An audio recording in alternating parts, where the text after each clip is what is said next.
Hi everyone, welcome to my YouTube channel. Today I'm going to talk about Pride and Prejudice, one of my most favorite novel, and how their psychological behavior let me learn something. So without wasting any time, let's get started.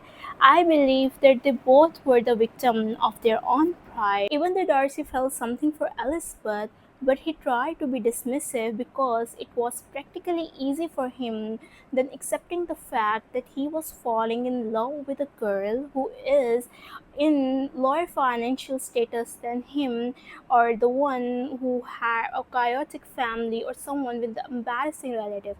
So he took this excuse to get away with the fact that she is not worth of his time.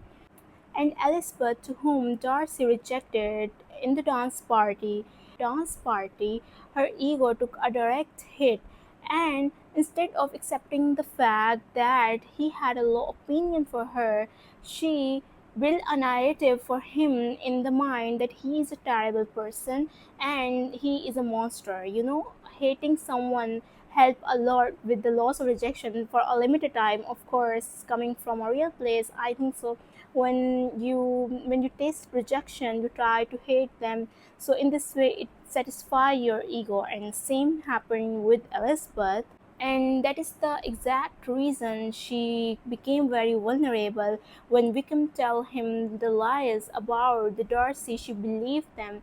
Instead of checking the facts, she came to the conclusion, because she already had this narrative in her mind that Darcy is a terrible person. So it was very easy for her to be manipulative and to accept the Wickham lies. But the moment they both put their ego to aside and try to understand each other and their core values, they understand that none is bad in this picture, and they both can go align, because there was lesson for Darcy that even if someone is from the lower financial status, he can still love them for them. And Elizabeth, who have very high thoughts about her intellectual, and she believed that she is very intelligent and she can read a person, she admitted that she was wrong about a man the entire time, and that despite of her all intelligence and intellectual, she can be wrong. So the things that I learned from Pride and Prejudice are clear communication is the key.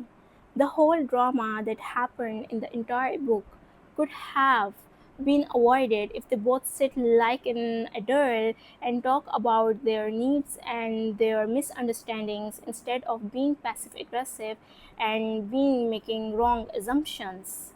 And then there was what I learned is that never let someone else decide your standard, because society tell you to just give up on your dreams, or just to set for less, because maybe you don't belong to a very rich family, or maybe you are not very very rich and you belong to a poor family, or maybe a chaotic family.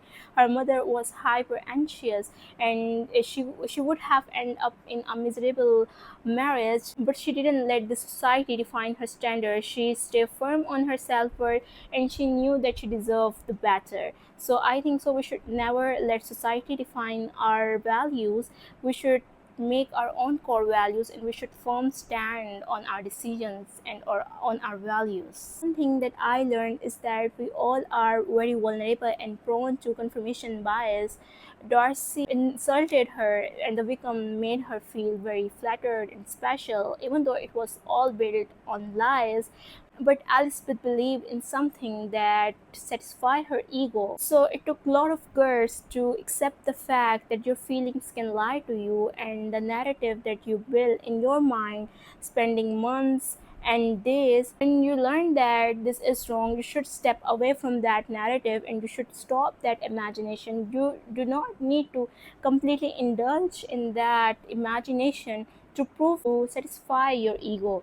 So it is very important to understand the ground realities and act according to it. In the last, I have self-evaluation. No one knows your flaws better than you, and no one knows your reality better than you. When Elizabeth called Darcy that he is a very selfish and arrogant man, he took this critic to his heart, and instead of acting like a lesser man who would have gossiped about her or hate her or maybe talk malicious about her, he didn't do any of these things. Instead, he worked on himself, and when they both met again, he proved himself that he is a better man and he can treat people kindly. So it is very important that we evaluate ourselves, and if someone give us a critic, we should, instead of being defensive about ourselves, we should learn about ourselves, that what is hiding inside this critic and how I can improve myself as a better person without being called. So these all the things that I learned, and this is definitely one of my favorite movie and my favorite novel. And I also draw their watercolor painting that I will show in the last. Please tell me in the comment section that you like it or not. I would love to know. Thank you so much for watching this video.